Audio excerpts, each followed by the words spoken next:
GHKCU. What is that? Well, today I'm talking with Dr. Neil Paulvin, a very well-respected Manhattan functional medicine doctor. GHKCU. What is it? How do you use it? What are the benefits? Bodybuilding. Is it going to help you recover? How much of it should you take? That and so much more in today's episode. You ready for it? Let's dive in.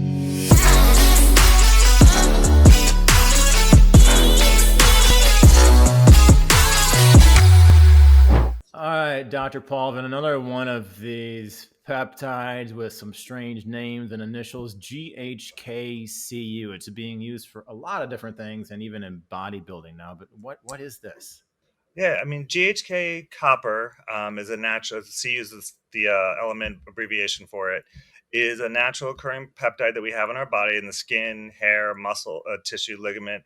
And what we're trying to do, people are trying to do now, pretty much to heal a lot of different things, like you said, is they're using it in, I think, every form known to mankind, from cream to pill to injection, to try to help, again, for healing purposes, where it helps to again adds more of those proteins to the system to help regenerate cartilage and tendon.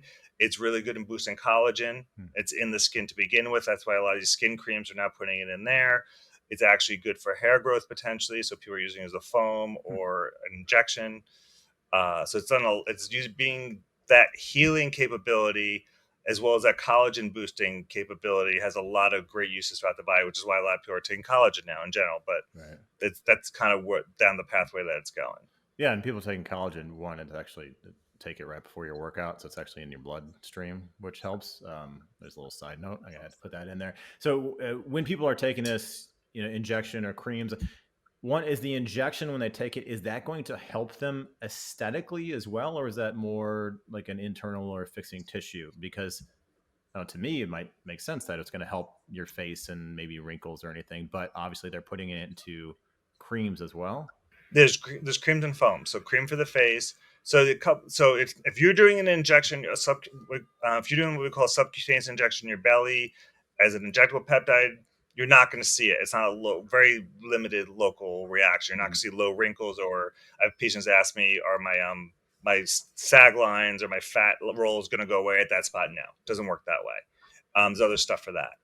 But if you use it in a foam or a cream on the face, you will see that if you do that, especially if you augment it with things like red light or other creams that are out there, as now NAD cream that helps. Yes, you will see, as over a pretty short period of time, some collagen boosting in there. The hair is the same thing, but but otherwise, injection wise, you feel it. Like, again, you may feel less inflammation. Like, I have patients who get it like in their shoulder as an injection, like you would do like an old school cortisone injection, the pain will go away, but it doesn't, like, wow, my shoulder has more muscle or anything. Right. Okay. And so how is this helping with people that are using for bodybuilding, just for tissue repair, or is there some sort of, Exactly. there's no anabolic property? Very, very limited. There's so many other peptides out there now for muscle weightlifting and bodybuilding. This is for recovery. So you can go out and you're limiting the damage on those joints. So instead of me having to take an extra day off, you can go back and do the same body part, or that's why you're doing it in terms of your workout routine. But in terms of actually being anabolic, it's not anabolic. Okay. What about the usage? I mean, is this a daily injectable? If you're using it as the traditional peptide, is it a daily? Only Yeah, a couple of days a it week? should be done usually daily. Okay. Usually daily for a couple months. All right, and Either then by you itself or part of cycle a off of stack. it too, because I know some peptides you cycle off and on. Is this one of those ones that you need to kind of do that too? I guess the answer would be yes. I mean, the way I explain these types of peptides that are for recovery, it's kind of like Motrin or something like that. Meaning, what I mean by that is you kind of know when you need it. So yeah, you're going to come off it. I'm a little more cautious. I'll tell patients you come off it for 2 or 3 months. There's a lot of other things you can switch on and off to. So I'll have them come off for 2 or 3 months. And if you say, look, I feel the same as I did on it, then you don't need it for a while. And then you may go to the gym and irritate your shoulder again, or it's just not, you're feeling a little bit more resistance when you do it. Yeah, okay, it's time for me to call Paulvin and start my GHK routine again. So a lot of my patients, at least, and it's pretty, you'll know when you need it. It's not something that you're just going to continuously do for body, I mean, there's people who do it more continuously for face or cosmetic reasons Okay. than for in the muscle building type scenario. Okay. Now, if somebody is, that's kind of an personal question too. So, if you're taking the peptide injectable form, could you take that and put it into like face moisturizing cream, or is it not enough dose? Um, People do it. It's not going to work as well because it's not absorbing. It's going to kind of leak. You're not going to get enough in there. Yeah. The foams and the creams are made so it absorbs, and it's actually in there, and it's going to absorb directly into your skin. It'd be like just taking the needle. It's kind of like, have you people ever had a vampire facelift? It's just kind of like taking the syringe and spraying it on your face. It's not going to help a little bit, but Okay. you're wasting money. That you're better off just getting the foam. Okay. And then, so as far as the foam, is that a prescription? Some people find that online.